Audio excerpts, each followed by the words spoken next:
Today I got in my shipment from Minibulldesign, and I want to show you I got the ring from Minibulldesign. It came like this, sort of. I just retaped it back up. I had it apart once, but I retaped it back up to show you how it came. All three parts were shipped together as one piece: lid, rings, and spine. All fit together nicely. Made, I guess, best job nice and simple for packaging, as Kenny said. So those three things came today. I ordered 20 feet of wick from him, and I ordered some microline and nipples. I've never tried this before, but I always wanted to. I will say that I don't know how close I can get with that. Probably not very. The hole on this, very small. So we're going to see how well that does this on one of my stove heads. I'm thinking I'm going to go ahead and put it on this one here. Put it right in the side of there. And then I did not order a cap, so I'll have to figure out what to do with the cap side, whether or not I'm going to be able to add that to a cap or not. I don't know if that's the route I'll go. But since this is a microline, I think I have to have this nipple on both ends. So I may have to go ahead and turn around and order a cap. We'll see what happens. But for today, I'm going to try and do a spine and a ring on my Foster's cup.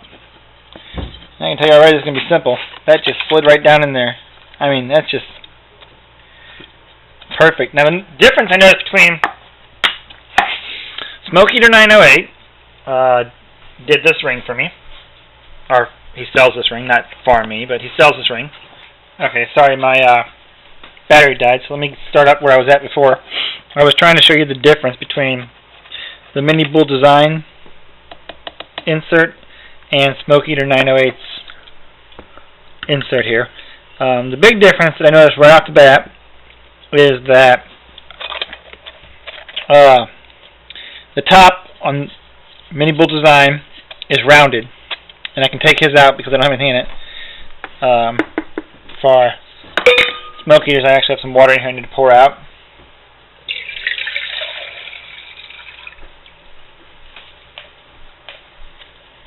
His is flat,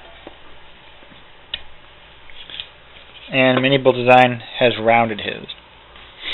So there's a difference right off the bat. Not that that affects it in any way, but it's just a difference.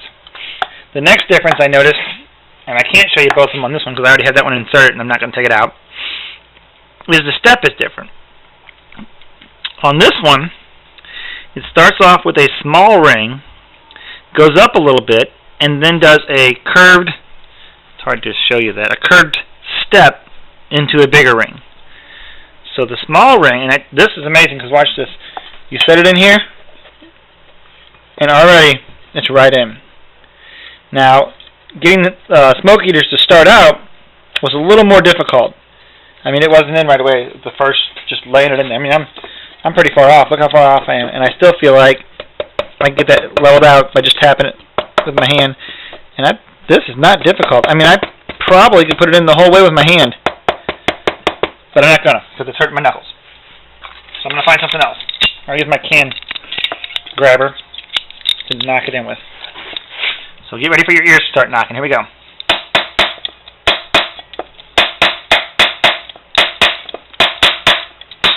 This is going in smooth. Barely even tapping it. I guess the real question is, will there be a gap inside when I'm done?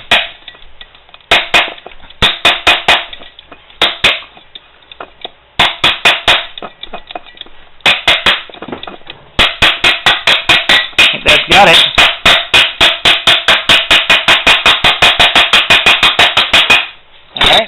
No dents there. Obviously this is a very thin piece of aluminum. I didn't use a real big hammer on the inside. I'm going to try and get my finger under the lip.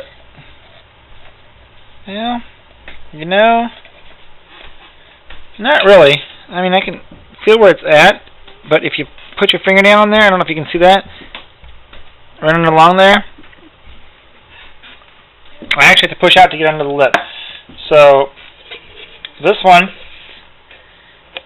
pretty much the same. Maybe a little tighter fit on the inside lip on Smoke Eaters, just a little tighter fit than here on the inside lip there. But I don't foresee anything small enough getting up underneath that groove on either one of them because they're tight that can cause a problem.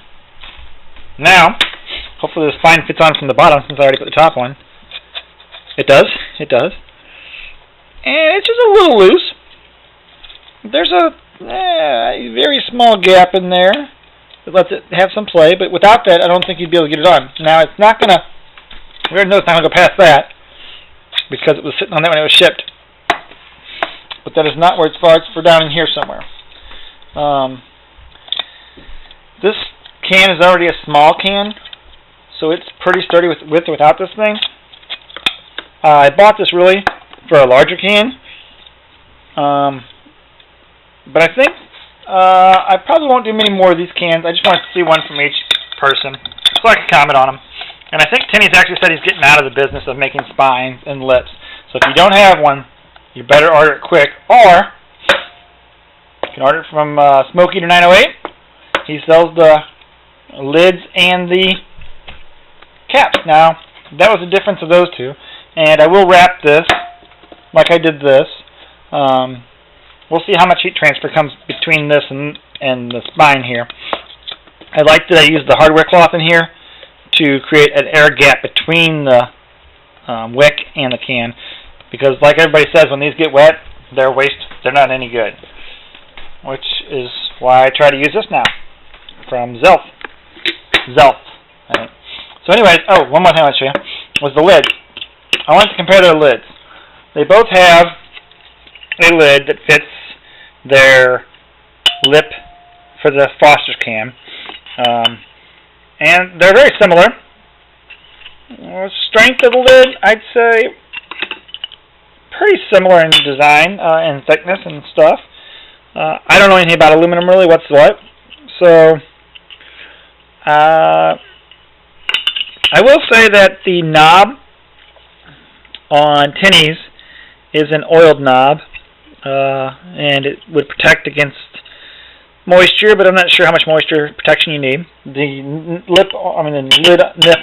the handle on Smoke Eater's 908, it actually reminds me of a bulletin board push pin. So that's interesting. I will say also one more thing, and this is something that maybe Smoke Eater should take into account for on his lids if he continues to make them. The screw he is using is actually already rusting. That screw is rusted over pretty good, and I'm going to rub it a little bit here and show you. See the rust on the inside of my, not on the lid itself, but residue left over from the rust on my lid there, from the rust on that screw. So it wouldn't take much to polish that off really quick with a piece of sandpaper or something, but rusty screw is a bad screw. So I would try and find something aluminum or something other than a metal screw because they get rusty. This is a brand new lid, so I haven't given it a chance to rust, but this is a lid I've had from Minibulldesign for almost 2 years, and he hasn't changed anything there as far as the knob or the screw, and his screw here, perfect condition, no problems at all. Also, Smoke Eater, you may take this into account, your lid is built with a recess type screw, but the aluminum can't be recessed, so it doesn't really fit perfectly on there. It gives a little gap, which is just a spot for stuff to build up in. If you had a moisture left on here when you put it away, there'd be something in there that could corrode up. It's minute, I know, I'm pointing out little goofy things that don't even matter really, but the rust is kind of a concern of mine, because anytime I get a screw that gets rust on it, I want to put WD-40 on it, but not on something I want to eat out of. So just to point that out, this screw is a rounded head and a flat against the aluminum. This is a flat head and not rounded excuse me, against the aluminum. So had I had my choice on this, I'd go with this lid. Price wise, it's tough to say because they're all doing specials right now. Smoke Eater 908 is giving you a free lid if you order a ring, and Tinny is giving you the ring, lid, and spine are all $7 each. So, you know, it's $21 for all three pieces here, And right now, I think this is $16. I'm not. Don't quote me on that. It's something you really need to look up. And then you can get a lid free. No spine. I had to make my own spine. And neither of them are giving away wick with either of the spine or anything. You have to buy the wick separate unless you buy the complete pot set. Then you get the wick, I think, from Smoke Eater 908. So, it's just a good idea to check out both of their sites if you're interested in something like this. I will say this is a lockdown fit on there. There is not an ounce of gap around there. Not that that makes a big deal. Very much the same with this one. It feels like it's a perfect fit. Now, I'm not used to that because I'm used to spilling water all over the place. Gotta remember I have that in there. Alright, let's just let all that run off. I'm used to oh, that's not going to be good on my lighter. I knew I needed a new one, but I didn't think I needed it that bad. Man. And yes, I saved the Heineken cup. I didn't let it get destroyed. I'm used to a safety can cut, so my lids usually don't fit perfectly. They're rough. Every safety can cut's a little different. So that's what I'm used to. I'm not used to these perfectly fitting lids. Anyways, now I have a mess to clean up. I'll let you guys enjoy the rest of your night watching YouTube while I clean up my mess. Have a great night. Bye.